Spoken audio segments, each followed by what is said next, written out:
Hello there. You're welcome to this edition of Street Smart Business Show. This edition seeks to touch on basic requirements for businesses as they plan to approach financial institutions or investors. And that is because we've had entrepreneurs approach us and requested that we take the discussion on business funding further with special focus on credit worthiness. As we proceed, I would like to reiterate the fact that it's not everything we can touch on in the program like this due to time constraints. Also, we need to accept the reality of business needs and peculiarities. No two businesses are same, though you may be playing in the same industry.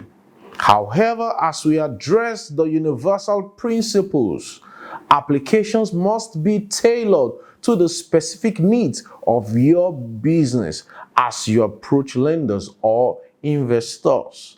To help deal with this issue, I have with me on the show today Mrs. Oluwafunmilola Awomuti, who has distinguished herself in the field of finance and accounting. Oluwafunmilola Awomuti is a chartered accountant with competence in financial analysis, credit risk management, market risk, and loan monitoring. She is a team player with over 14 years of professional experience. She has worked on several projects, including the creation of product papers for several business segments in the banking industry. She currently serves as a credit analyst covering institutional banking, personal banking, commerce, and SME. Oluwafunmilola Awomuti is a fellow of the Institute of Chartered Accountants of Nigeria, FCA. She also loves to bake cakes. Mrs. Oluwafunmilola, welcome to the show today. Thank you very much for having me.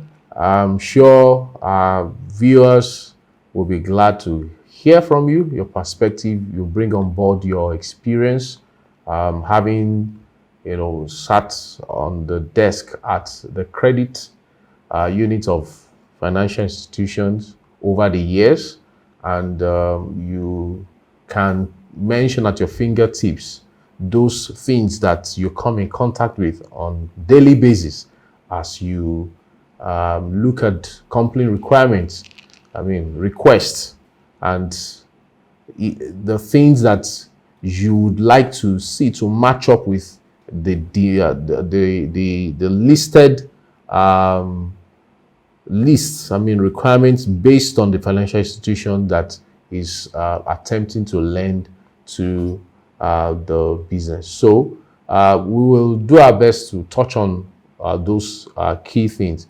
Okay, but before we go ahead, I don't know if you can just help to quickly just express, give an explanation or define what credit is, as it is from the perspective of you having worked with lenders, worked in financial institutions. It's a privilege to be here on the show, and it's a great job that you're doing. So, in answering the question, let me start by explaining what the banking institution as a whole represents.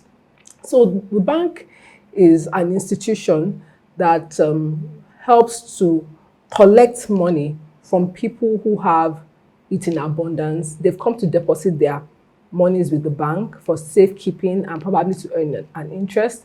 And the money is expected to be available to them on demand. So for instance, let's say I walk into a bank and I say I want to deposit 10 million naira. Even before getting back to my car, if I suddenly realize that, I need part of this money, to do something I probably didn't figure out before, I should be able to walk back into the bank and make a demand of that money, and it should be given to me, whether the 2 million or the entire money that I placed. So that's on the one hand, the bank receives money from those who have it.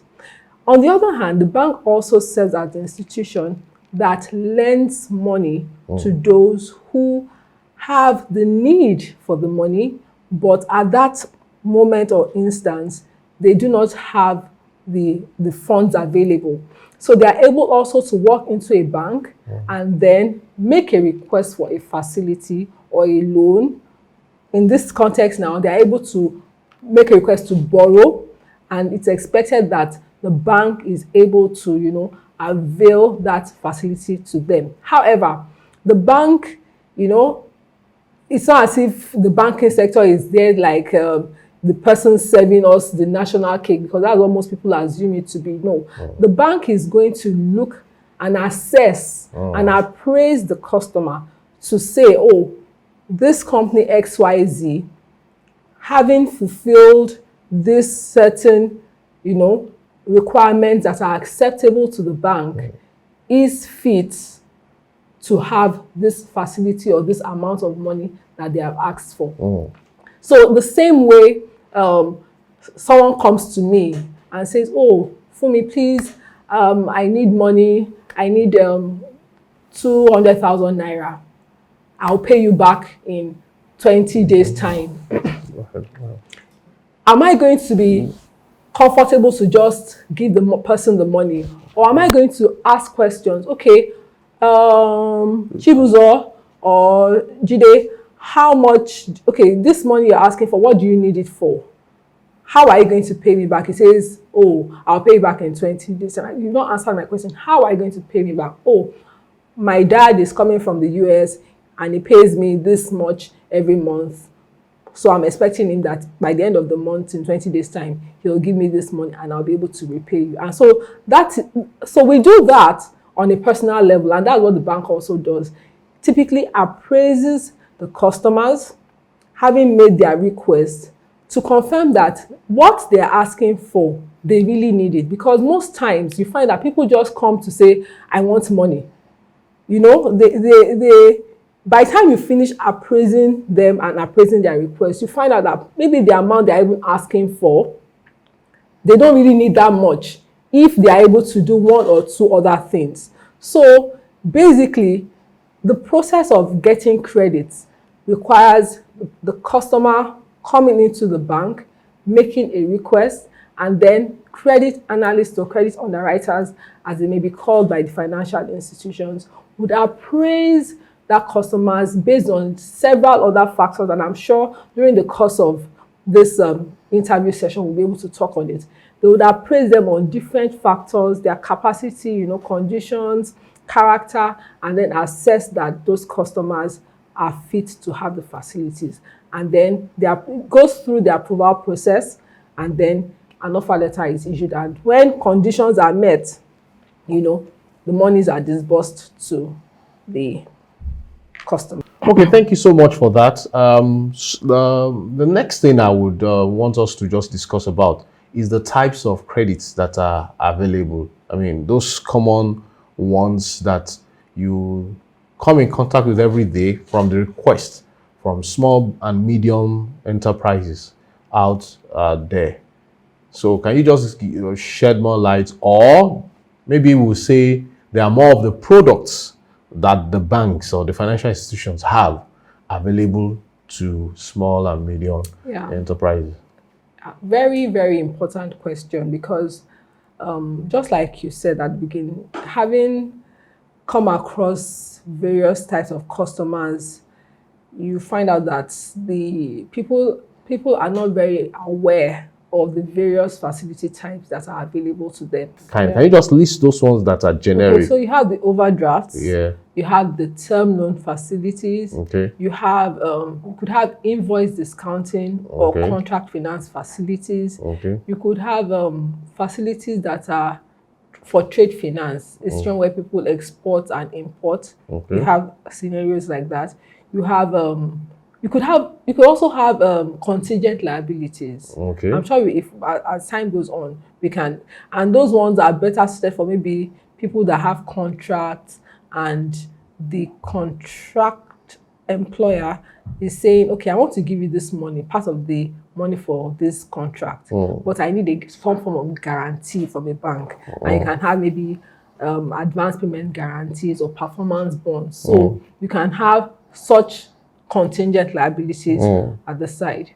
So typically, those are the various simple facilities that you can have. Okay, so would you say that so far, from what you've seen, that businesses are getting a fair deal of good treatment from banks? Because there's always this mindset in most businesses that they approach the bank and they almost get nothing. Meanwhile, you still find some others who say we're able to draw down or access facilities from the bank. But on a scale, would you say that the banks have been so fair to businesses generally? Do they really give yes, out? I would say that the banks are fair. And probably the perception that the banks are not fair to customers could probably be because of the knowledge gap, that is out there on the part of the customers. Okay. If you approach a bank and the bank knows that you know what you want, do you understand? Of course, the bank is there to also provide some form of advisory service to the customers. But when a customer knows what he wants, then he is able to get the facility. Okay, he knows what he wants, and what he wants is correct. Because what you find is that a customer is insisting on getting some facility type, and the bank is saying, sorry, we can't give you that. But he's insisting, I want an overdraft to buy a land. And the bank is saying, no, you can't have an overdraft to buy a land. I need 50 million to buy a land in Lekki. Give me an overdraft. And the bank is saying, you can't have it because you don't have the capacity for a 50 million overdraft. Okay? But if that customer is insistent, he goes away disgruntled that the bank is not giving him or her, the business, what they want.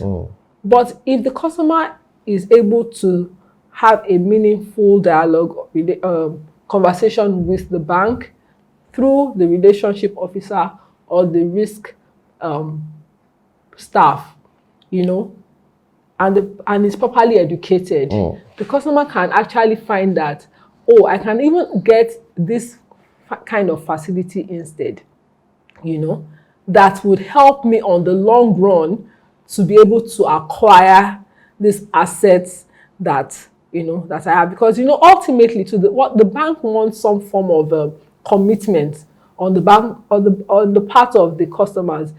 If you've not done any tangible transaction with the bank, and you just come all of a sudden and say, I hear you are the new bank on the block, give me 20 million naira. Sometimes some bank even insists that you should have run your account for like 3 months. You should have shown some form of capacity before they avail the facility to you. So it's just important that people or customers, basically, they have good understanding, which is what a program like this is offering. They know the various kind of facilities available to them, and when they are approaching their banks, they are coming from a position of knowledge, and even a bank will be happy to say, this man knows what he wants. You get, and then the credit process becomes easier. Are there some kind of businesses or industries that the bank is averse to funding? The bank would typically not lend to an industry that it's not familiar with. Some banks have had their hands burnt in the past, maybe because of a facility that they dabbled into. You find some banks who will say they would not touch funding of frozen fish, for instance, with a long fork. They won't. If your business is about buying and selling of frozen foods, they will not bother dealing with you. Some banks, and maybe as a general rule, any form of illegality, for instance, funding of arms and all of that. If you come to a bank, you want to say, I want to I want to buy guns or something. such facility types or such purpose will not be honored by the bank. So, because more a reason why a bank can run into a loss, okay, could be because it's trying to compare itself with another bank. You have sometimes our relationship officers are very aggressive in getting facilities. That bank ABC is doing this now. Why aren't you also doing that? But that bank probably has a risk appetite that is able to accommodate and say, okay, we can go this high, we can accommodate this industry. But some other banks, they would rather play safe or deal in some kind of industries and all of that. So that might be a reason why some banks can decline a credit request. Okay, so are there specific things the bank looks out for when customers approach before you can even say we want to fund? Are there some generic stuff, or it depends on the request, the kind of funding that will determine what should be asked for? So that if there are some generic things, businesses out there can just always have that at the back of their mind, that I need to get myself prepared by getting this and this sorted out. Like you just mentioned, you don't want to have a situation where a bank would just say, because bank A is doing that and customers have come to meet and say bank A is doing this, so you, bank C, you should be able to do that also. And they want to just see themselves as though they want to please the customers and burn their fingers, and these are depositors' funds, right, that they need to be careful with. So are there those specific things that we can say they are generic to any kind of funds the banks will want to give? Yeah, so that's what in credit parlance people call the 5 C's of credit.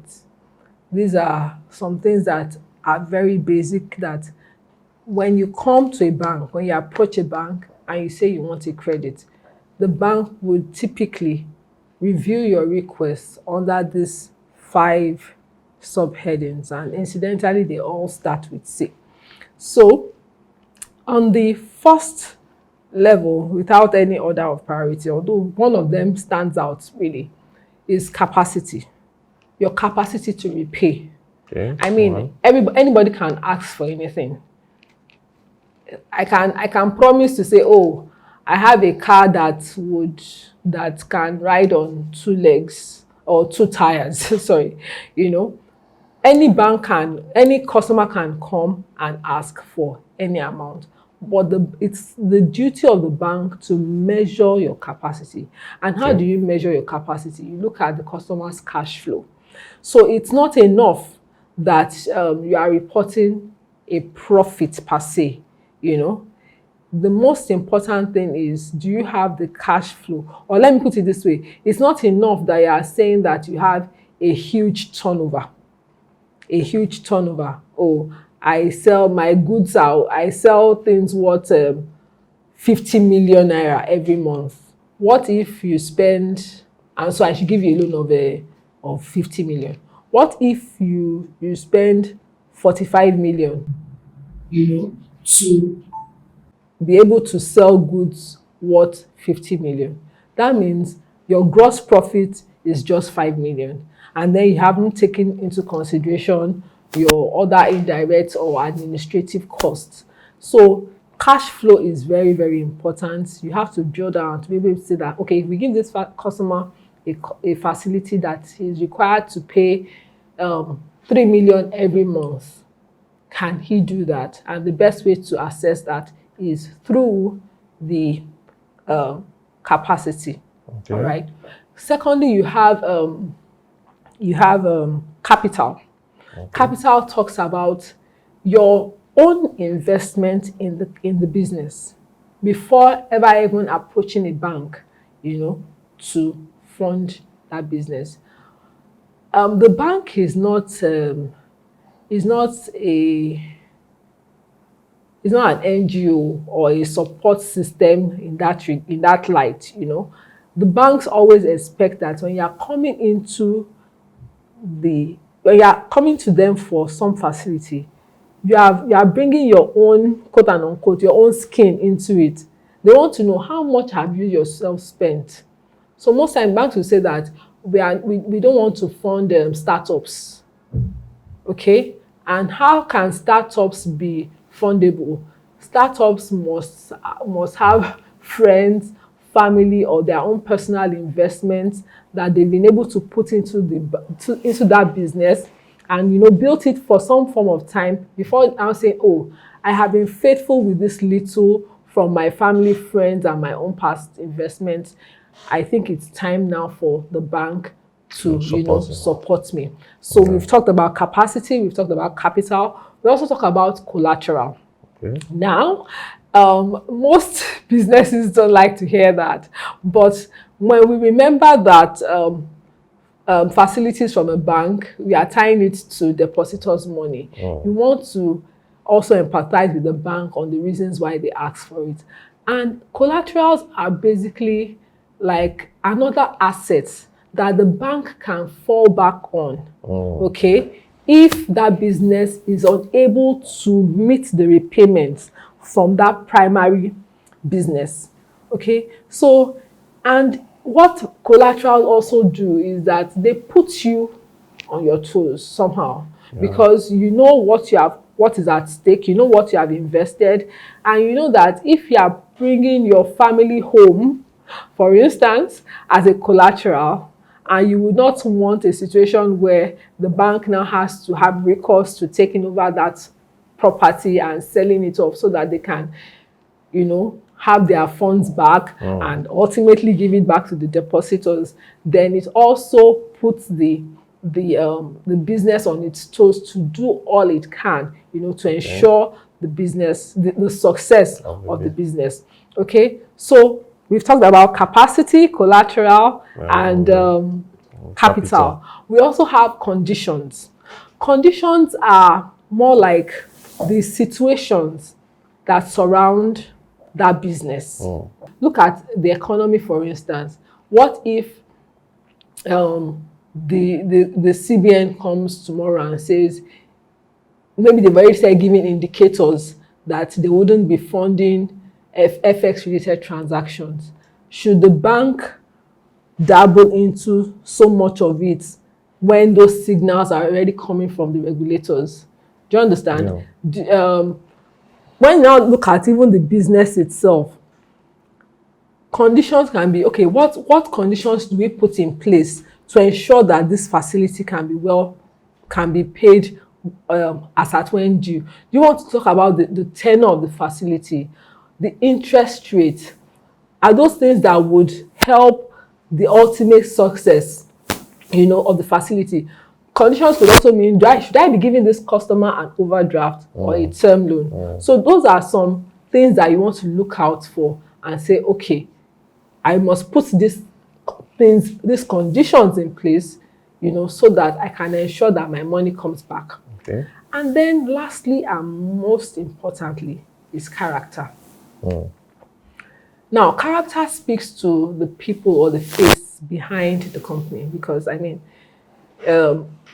yes, if a company wants to approach a bank for a facility, it comes as a legal entity, but you are saying, does the company have a history of defaulting?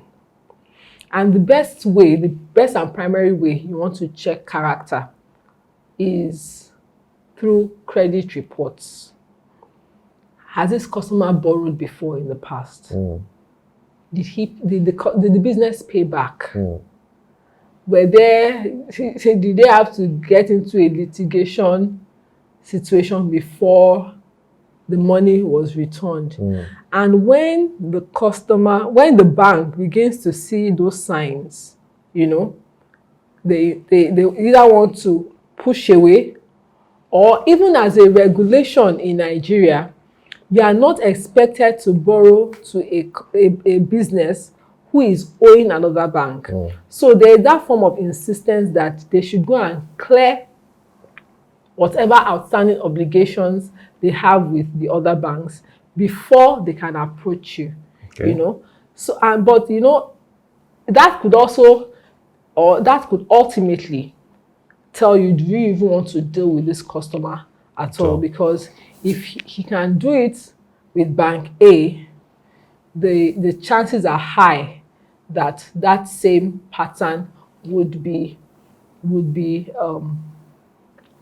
repeated with you. Now, character also, you know, there are some times that you find a situation where a customer really, having done everything in the business, finds himself in a bad situation, and then he's unable to pay.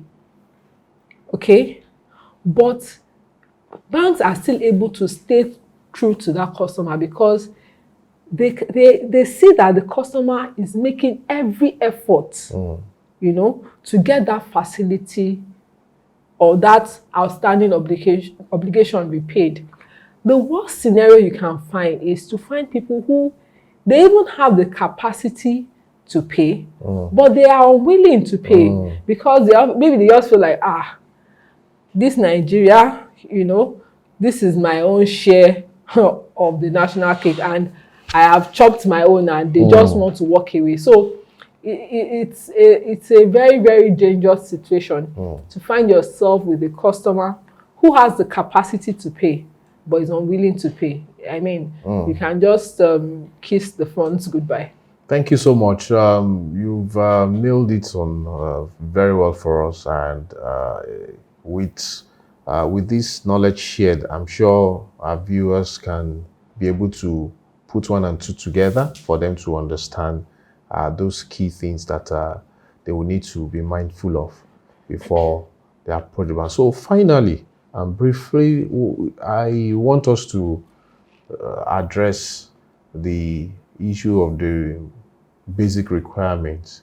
What should businesses have?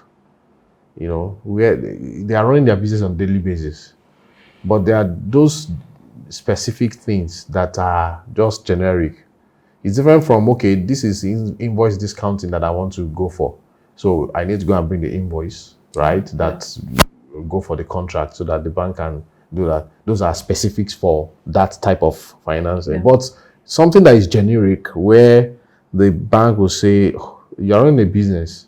Well, first of all, how do we even know you are running a business? You know? Yeah. So what are those specific documents or specific things you can highlight to say that they seem to be generic, that you constantly look out for when customers approach for financing? Right. Thank you very much for that.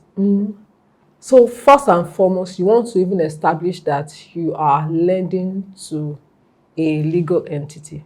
So your incorporation documents must be in place. Okay. Because in the event where something happens, you want to be able to say that, okay, this company was properly incorporated. You know, incidentally, there are some companies that by virtue of their setup, they are not allowed to borrow. So if you lend to them, okay, and it becomes a litigation case and their amendment or articles of association is reviewed, the court will ask you, but this customer, by virtue of his incorporation and all of that, should not borrow. Yeah. So why did you lend to them? So it makes your case bad from the beginning. So incorporation documents are very important. Tax documents are very important. You want to ensure that the customer, even if it's a new company, has gotten the tax identification number, even if he's enjoying some form of Tax breaks. Holiday. But I mean, that responsibility on its part, you know, has been fulfilled. And when the customer indeed begins to remit taxes, that it does so as and when due. Okay, so that's on the one side. When it now comes to looking at the business itself, your bank statement is very important. Very, very important. You know, you have some companies or customers that when they come and they submit their bank statement, they are expecting some huge funds to be approved to them. But having reviewed the accounts thoroughly, you find out that the amount that they can have access to is very minimal. And that is because their accounts were not properly run.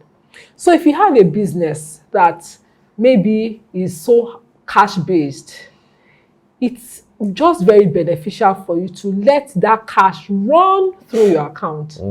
Because it is when it runs through the account that your creditor can have a good picture of your capacity and say, okay, if I'm seeing, as a rule, for instance, if I'm supposed to give you a 10 million naira overdraft, I should see at least 20 million naira month on month on your bank statement.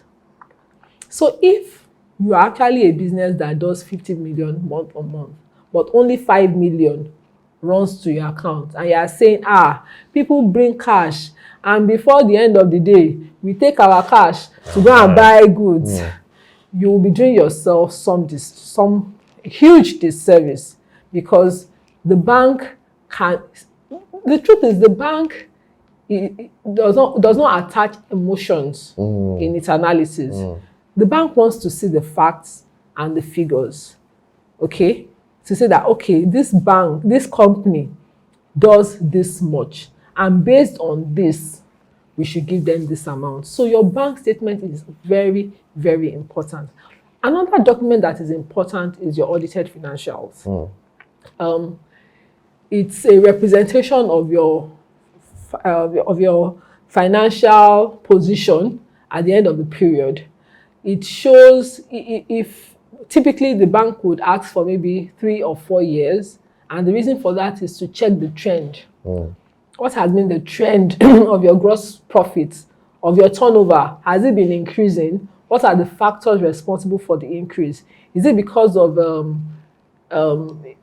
increase in price of goods? So you're selling cameras or phones at 20,000 naira in 2016, and you sold 100, okay? But now, how much? 20,000 naira times 100, let's say 2 million, am I correct? Now you are selling just maybe 20 phones for 100,000 naira. You can see that people they want to check what exactly is responsible for the increase or decrease in your turnover, so that we know that, okay, is this customer really making progress? Do they really have the capacity? Is their demand really increasing and all of that? And it's just not one factor that is causing the growth in the turnover. What about the gross profit?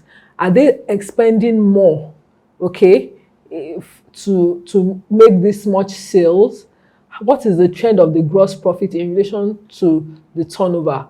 What about their other indirect costs? What is the profit like? Do you understand? Because are those all things you pick from the bank statement, or you request for their financials? Audited financials. You would see that in the audited financials, because when you are looking at the bank statement, you just have debits and credits. You get, there is really nothing to say that this credit in the account, maybe some you can see from your customers, the business customers bringing inflows, but you can also see an inflow into the account that is from a fixed deposit that matured, you get, and there are several other outflows also by reason of debits on the account that you might not really be able to trace to the business. So the bank statement will help you to see the activities on the account, but then your audited financials helps to give identification to whatever it is that represents the activity on the bank statement. Is it all companies that must provide audited financials for the bank to even look at them? No. Must it be an audited financial? No. Can it be a management account? Yes, management accounts suffice. Cash flow statements also suffice. When you say cash flow statement? Cash flow statement is a statement of actual movement in and out of the business. So, on your audited financials, you will typically have everything that, happened, for lack of a better word, to help you achieve some form of profit. And it is possible that those activities did not even involve the actual movement of cash. So on your audited financials, your income statement, for instance, you can have something like depreciation. Depreciation is the wear and tear on your fixed assets, and is expected because we want to be prudent to take care of the fact that the machines or the assets that we are using to run our businesses, we expend them annually out of our income. So if a customer, for instance, has a revenue of 50 million and he incurred 30 million to buy those goods, you say cost of goods sold, and you have a gross profit of 20 million, cash, actual cash. If I account for 5 million as depreciation, in my audited financials, income and expenditure statement, I will be reporting, assuming that's the only line of expense I have, I'll be reporting a profit of 15 million. However, I actually have cash of 20 million as my gross profit or my operating profit because of this analysis. So if you come to a bank and you say you want a loan and you'll be expected to pay, let's say 16 million monthly or annually, the bank should not penalize you because on your income and expenditure statement, they are saying just an operating profit of 15 million. Your request should be accommodated because you actually have cash, okay, of 20 million, and you can accommodate the repayment of that loan. So it's not all the time that we insist that you must provide an audited financials. Your cash flow statement is very important. However, it must be reasonable.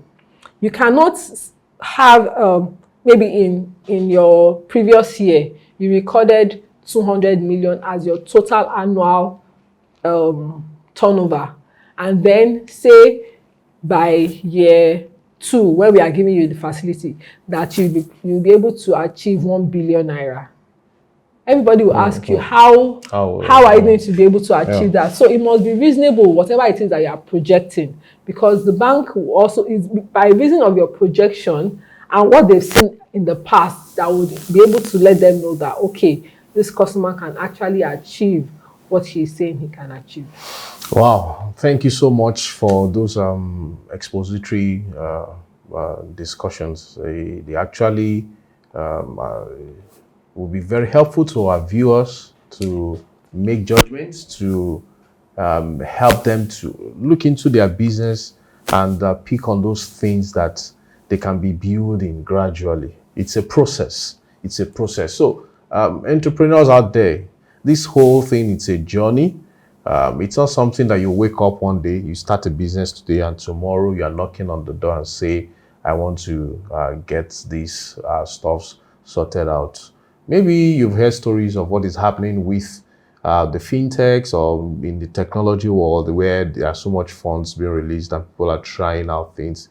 Yeah, those ones have some peculiarities, and in some instances you see a situation whereby they are just throwing funds also, and they are losing funds that are throwing those funds. I can tell you for free, most times maybe 2, 3, or less than maybe 1 out of 10 will end up coming back to return for the people who have put in funds. But they don't mind, technology, they keep experimenting and experimenting. So that's not the core of it. So you don't compare yourself. When you're into real business of you're trading, you build a structure, you have to establish a factory or something. These are the things that will be needed for you to get the attention of financial institutions to come your way and support what you do. Not just the traditional banks. I mean, any of these lenders or any of these funders, they will want to see some of these things that will help them to make good judgment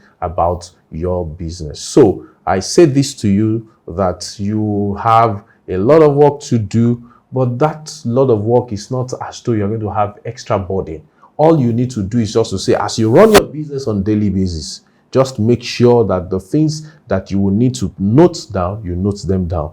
The figures you need to write, you write them down. The books you need to keep, you keep them. Everything will need to be well sorted out, so that when you need to put those things together and present them, they would just be as though you have all the while been preparing them for this day. It will make the work easier for you.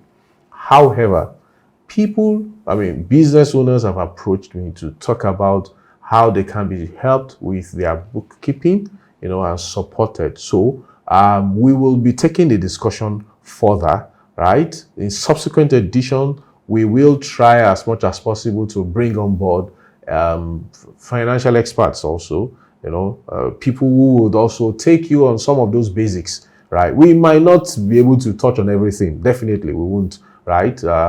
Some might just even be when we'll one-on-one sit down with you and now help you to look into your books and have to systemize some things and say, if you can walk through this system and make this whole thing seamless for you, you can just be generating these stuff. You might, even if you need to use apps that are out there, the apps requires that you have basic knowledge of accounting. When I say basic knowledge, you should know what your income and expenditure should be, how you will enter it, when you link it to your bank statement, there's a way that you know that it will come in and you can be able to give explanation to all that you have. So what I say to you is that you have to be ready to get things done. Opportunities are out there. You can scale your business, you can lift it up, you can expand and let it grow as much as you want, but you must be ready to get it to that level. So you can reach out to us for support to help your business for the things that you would need to put your books and your financials or what have you together. If you, like I said, if you use an app, you need the basic knowledge. If you go online and you want to search for how you can get this support, that's fantastic. If you cannot lay your hands on anyone or any institution or any firm or anybody that can be of help to you, reach out to us. Send us a mail at support@streetsmartlab.com or send us a chat, either WhatsApp or SMS, +2349009, okay, 7770126, +234909777, that's 7770126, or send us a mail at support@streetsmartlab.com. Thank you very much for coming around on the show. We appreciate that. Till I come your way next time, I remain yours sincerely, Adeyiga Awomuti, and I'm committed towards the smartest you and the success of your business. Bye for now.